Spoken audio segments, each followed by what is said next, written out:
సమాప్తమైనది ముగించుటకు నాకు ఇచ్చిన ఈ అవకాశం బట్టి మీ కృతజ్ఞతాస్తుతులు చెల్లించుకుంటున్నాను తండ్రి. ఒట్టి వారిని అల్పుడిని అయ్యేది తండ్రి, మీ చిత్తానుసారం నడిపించేవారు తండ్రి. మీకే కృతజ్ఞతాస్తుతులు చెల్లించుకుంటూ యేసయ్య పరిశుద్ధమైన నామములో అడిగి వేడుకుంటున్నాను తండ్రి. ఆమేన్.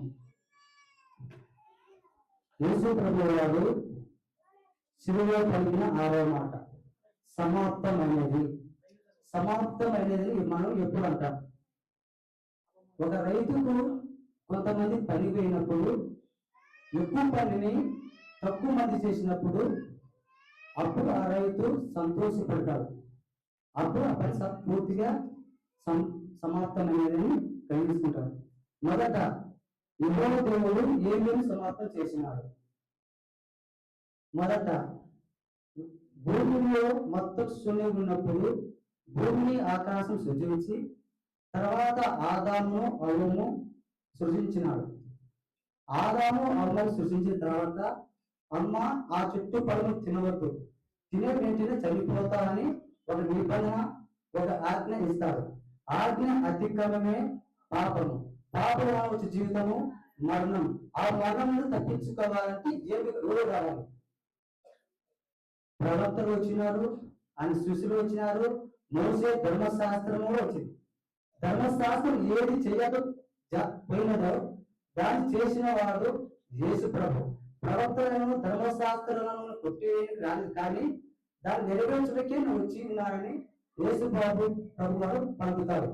మొట్టమొదట ఇజ్రాయేలు పడుతున్న ఆ కష్టాలు, ఆ బాధలు మొదలుపెట్టినప్పుడు యెహోవా దేవుడు మీ పితరులకు ఇచ్చిన వాగ్దానం, పాలు తేనెలు ప్రవహించే దేశమును, కానాను దేశమును ఇస్తామని వాగ్దానం చేసి ఉంటారు.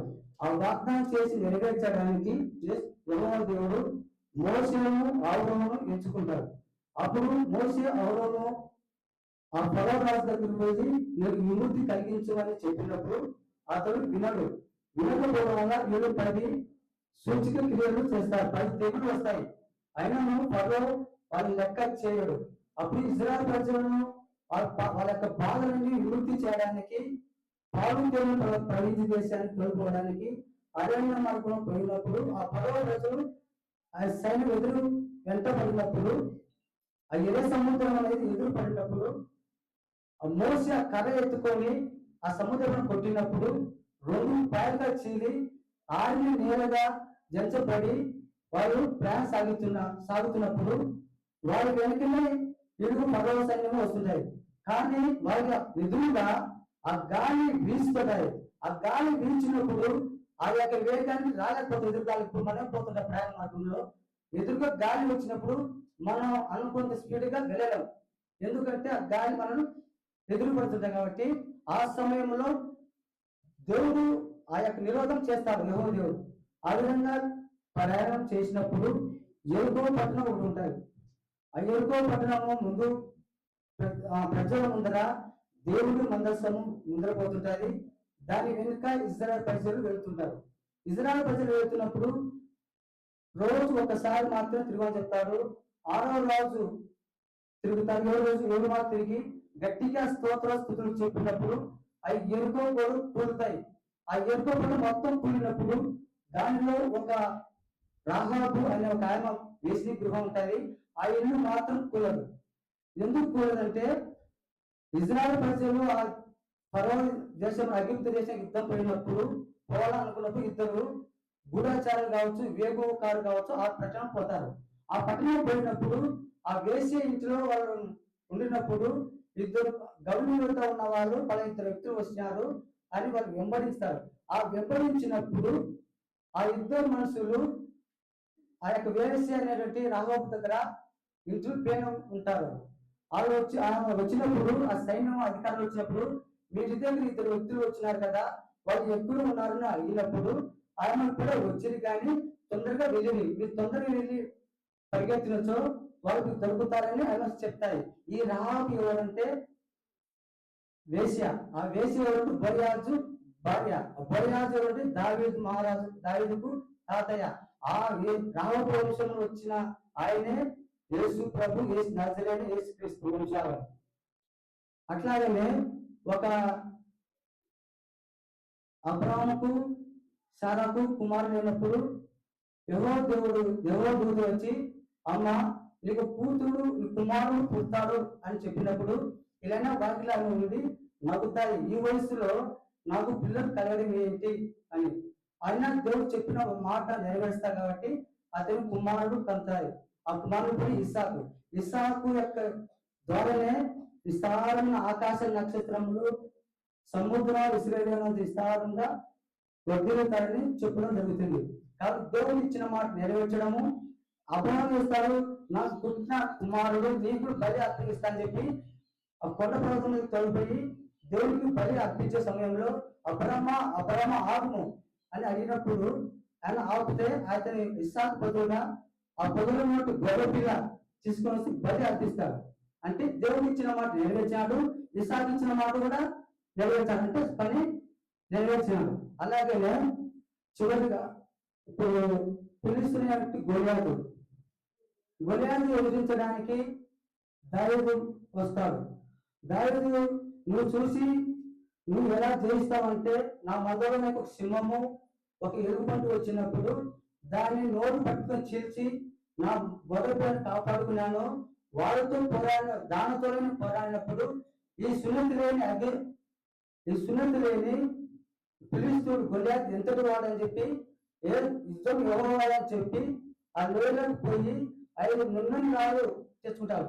ఆ నున్నని రాళ్ళు ఏంటి అంటే ఎలాంటి మచ్చ కూడా ఉండవు, కల్మషం ఉండవు, నున్నగా ఉంటాయి. ఆ నున్న రాళ్ళు తీసుకొచ్చుకొని 5 రాళ్ళు తెచ్చుకుంటారు. 5 రాళ్ళు ఎందుకంటే ఒక రాయితో గొలియాతు చంపుతారు, మిగిలిన 4 రాళ్ళు ఉంటాయి. ఆ 4 రాళ్ళు దేనికోసం అంటే గొలియాతు యొక్క సహోదరులు 4 ఉంటారు. ఇంకా ఒకవేళ వీటిని చంపిన తర్వాత వాళ్ళు యుద్ధానికి వస్తే వాళ్ళను చంపాలి ఉద్దేశంతో మొత్తం 5 రాళ్ళు తెచ్చుకొని మొదటి గొలియాతును చంపి ఆ గొలియాతు తల వేడి చేసి తీసుకొని సమయంలో రాజుకి ఇస్తారు, ఆ ప్రజల యొక్క కష్టాలు తీర్చినందుకు. అది చాలా ఉన్నాయి, కానీ యూట్యూబ్ పట్టణించే యేసు ప్రభువు నశించడాన్ని వెతికి రక్షించడానికి ఆ యేసు ప్రభు వారు ఈ లోకంలో వచ్చాను. లూకా సువార్త 5వ అధ్యాయం 24 వచ్చాను.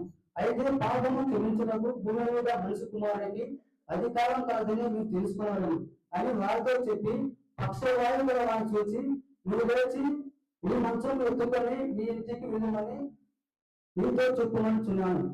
ఇక్కడ ఏంటంటే ఒక పక్షవాయువు వచ్చినాడు, అతని కదిలే స్థితిలో ఉంటాడు. కానీ అతనికి స్వస్థపరిచి అతని పాత జీవితాన్ని తొలగించి కొత్త జీవితాన్ని ఇస్తాడు.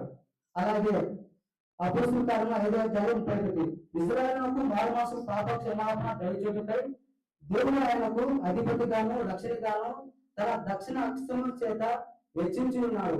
ఆయనకు పాపం క్షమించడానికి అధికారం ఉన్నది, పాపం నుండి విడుదల చేయడానికి రక్షకుడు ఆయనే. 1 పేతురు 2వ అధ్యాయం 24 వచ్చాం. మనం పాపం విషయంలో చనిపోయి నీతి విషయంలో జీవించినట్లు ఆయన తానే శరీరం ముందు మన పాపము మరణం మీద మోసను. ఆయన పొందిన గాయం చేత మనము స్వస్థత పొందితిమి. ఆయన ఎందుకు వచ్చినాయంటే మన పాపము క్షమించి మన స్వస్థత పొందడానికి ఆయన ఈ లోకంలోకి వచ్చి ఉన్నాడు. 1 పేతురు 1వ అధ్యాయం 18 వచనం. అమూల్యమైన రక్తం చేత అనగా నిర్దోషమును నిష్కలంకముగాను గొర్రెపిల్ల వంటి క్రీస్తు రక్తం చేత విమోచింపబడుతుందని మీరు ఎరుగుతారు కదా. యోహాను సువార్త 3వ అధ్యాయం 16వ వచనం. దేవుడు లోకమును ఎంతో ప్రేమించెను కాగా ఆయన తన అద్వితీయ కుమారునిగా పుట్టిన వాని యందు విశ్వాసముంచు ప్రతి వాడును నశింపక నిత్య జీవం పొందినట్లు ఆయనను అనుగ్రహించెను. తీతుకు రాసిన పత్రిక 2వ అధ్యాయం 14వ వచనం. ఆయన సమస్త దుర్నీతి నుండి మనం విమోచించి సత్క్రియల యందు ఆసక్తి గల ప్రజల తన కోసము పవిత్రపరచుకొని తన సొత్తుగా చేసుకున్నటకు తాను తానే మన కొరకు అర్పించుకున్నాను. తీతుకు రాసిన 3వ అధ్యాయం 7వ వచనం. నిత్య జీవం గురించిన నిరీక్షణ బట్టి దాని వారసును అడ్డుటకై ఆ పరిశుద్ధాత్మను మన రక్షకుడైన యేసుక్రీస్తు ద్వారా ఆయన మన మీద సమృద్ధిగా కుమ్మరించాను. తీతుకు రాసిన 3వ అధ్యాయం 7.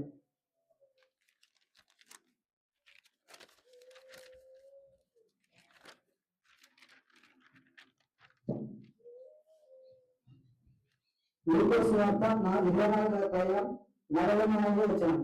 అంతటా ఆయన మోసే ధర్మశాస్త్రంలోను ప్రవక్తల గ్రంథంలోను కీర్తనలోను నన్ను గురించి వ్రాయబడినవన్నీ నెరవేరాలని నేను మీ యొక్క వెళ్ళినప్పుడు మీతో చెప్పిన మాటలు నెరవేరినని వారితో చెప్పాను.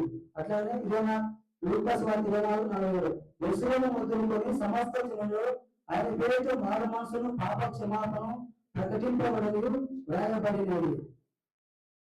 మత్తయి సువార్త 3వ అధ్యాయం 2వ వచనం. పరలోక రాజ్యం సమీపించినది, మారు మనసు పొందులని యూదా అరణ్యంలో ప్రకటించుచున్నది. మత్తయి సువార్త 3వ అధ్యాయం 7వ వచనం. అతడు పరిశీలనను సర్దుకులను అనేకులు బాప్తిసం పొందుట చూచి సర్వసంతానన్న రాబో ఉగ్రత తప్పించుకున్నప్పుడు మీకు బుద్ధి చెప్పిన వాడేవాడు మారు మనసు తగిన ఫలము ఫలించుడి. గలతీ 1:4. మన తండ్రి దేవుని చిత్తం ప్రకారము క్రీస్తు మరణం ప్రస్తుతపు దుష్ట కాలంలో నుండి విమోచించాలని మన పాపం నిమిత్తమే తాను అప్పగించుకున్నాను. ఫిలిప్పీయులకు 2:7. మనుషుని పేరులో పుట్టి దాసుని స్వరమును ధరించుకొని తానే రిక్తులుగా చేసుకున్నాను. 2:8. పిలుపు. మరియు ఆయన ఆకారమందు మనుషులుగా కనపడి మరణం పొందినంతగా అనగా శిలువ మరణం పొందినంతగా విధేయత చూపిన వాడే తాను తగ్గించుకున్నాను. మత్తయి సువార్త 27:10. వెండి నాణ్యము తీసుకొని ప్రభువునకు నియమించిన ప్రకారము వాటిని కుమ్మరి వాని పొలమునకు ఇచ్చింది అని ప్రవక్త అయిన ఇర్మీయా ద్వారా చెప్పిన మాట నెరవేరాను.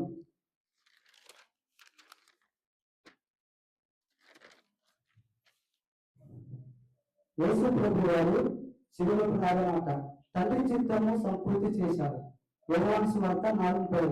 యేసు వారిని చూచి నన్ను పంపిన వారి చిత్తము నెరవేర్చుటే ఆయన పని, తుదుము చుట్టుటకు నాకు ఆహారమైనది అని చెప్తారు. యేసు ప్రభు వారు సమస్త జనుల నుండి ఆయన పని నెరవేర్చడానికి నాకు ఆహారమైనది అని చెప్పి ఉన్నారు. ధర్మశాస్త్రం సంపూర్తి చేశారు. రోమా 10:4. విశ్వసించే ప్రతి వారికి నీతి కలుగుటకై క్రీస్తు ధర్మశాస్త్రము సమాప్తమై ఉన్నాడు. విమోచన కార్యము సంపూర్తి చేశారు. ఎఫెసీయులకు 1:7.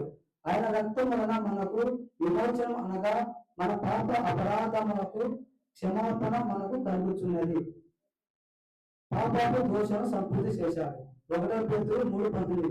ఆత్మ విషయంలో బతికబడి పాపము విషయంలో ఒకసారి శ్రమ పడలేదు అని మన పాపం విషయంలో దేవుడు విలోకములు వచ్చాయి. వీటి అన్నింటినీ సంపూర్తి చేసిన తర్వాత దేవుడు తను చిరాపుచ్చుకొని నా ఆత్మను మీ చేతికి అప్పగిస్తాను చదివిస్తున్నాడు. ఇలాగే దేవుడు గురించి ఆశ్రయించిన దాకా. ఆమేన్.